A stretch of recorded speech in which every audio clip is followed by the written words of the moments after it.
यह उन दिनों की बात है जब मनुष्यों की बुराई पृथ्वी पर बहुत बढ़ गई थी और उनके मन के विचार में जो कुछ भी उत्पन्न होता था वह निरंतर बुरा ही होता था।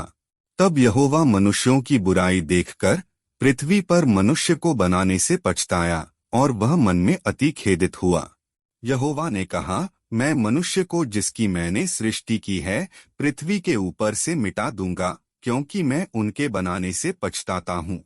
परंतु यहोवा के अनुग्रह की दृष्टि नूह पर बनी रही, क्योंकि नूह धर्मी पुरुष और अपने समय के लोगों में खरा था और वह परमेश्वर के साथ साथ चलता रहा।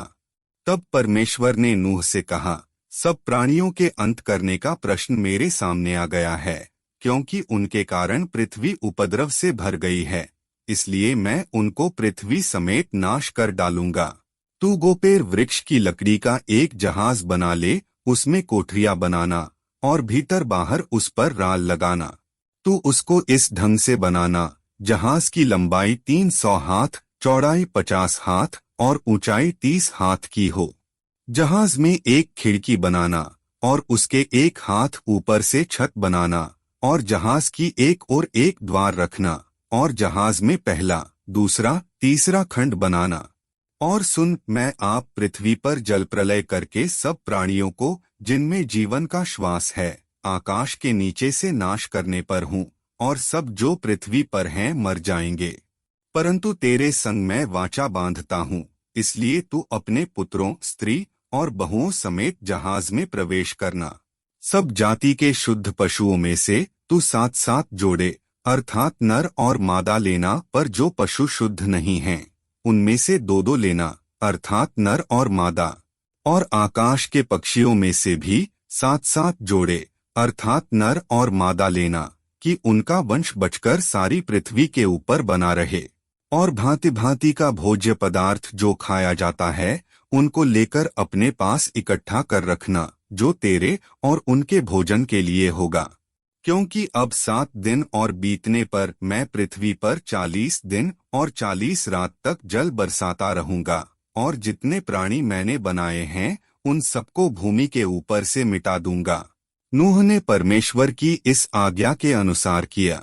परमेश्वर की आज्ञा के अनुसार सब जाति के प्राणियों में से नर और मादा नूह के पास जहाज में गए।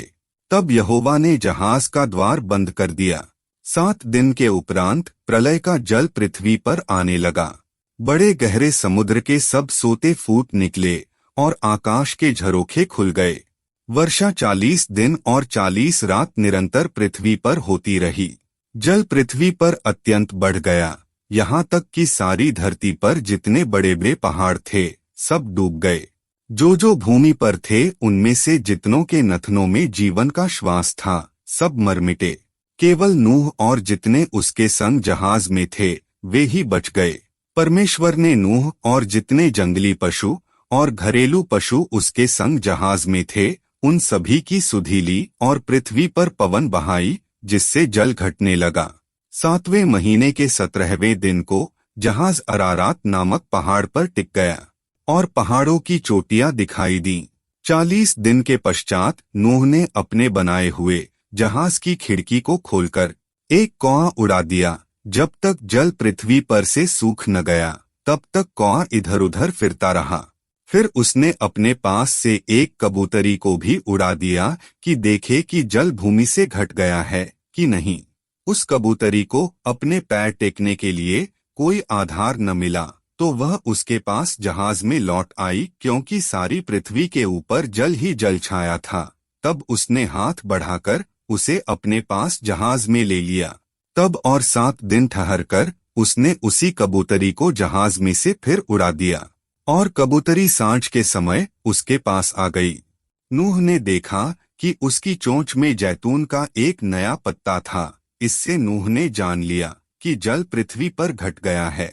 फिर उसने 7 दिन और ठहरकर उसी कबूतरी को उड़ा दिया और वह उसके पास फिर कभी लौटकर न आई।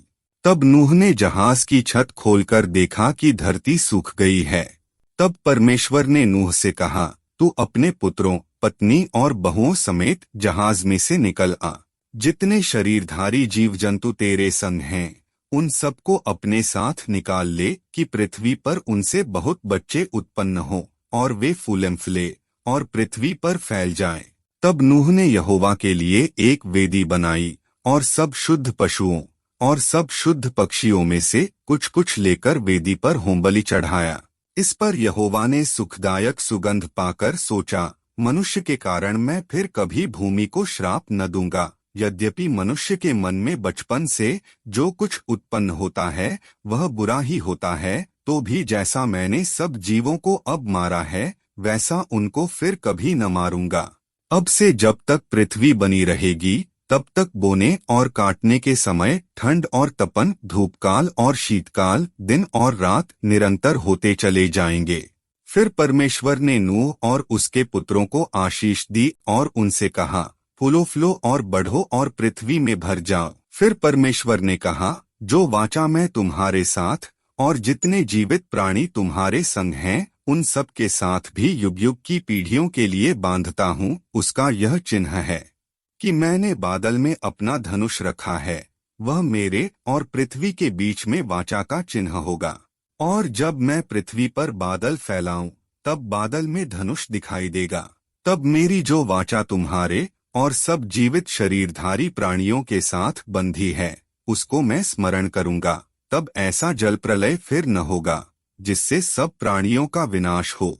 बादल में जो धनुष होगा मैं उसे देखकर यह सदा की वाचा स्मरण करूंगा जो परमेश्वर के और पृथ्वी पर के सब जीवित शरीरधारी प्राणियों के बीच बंधी है।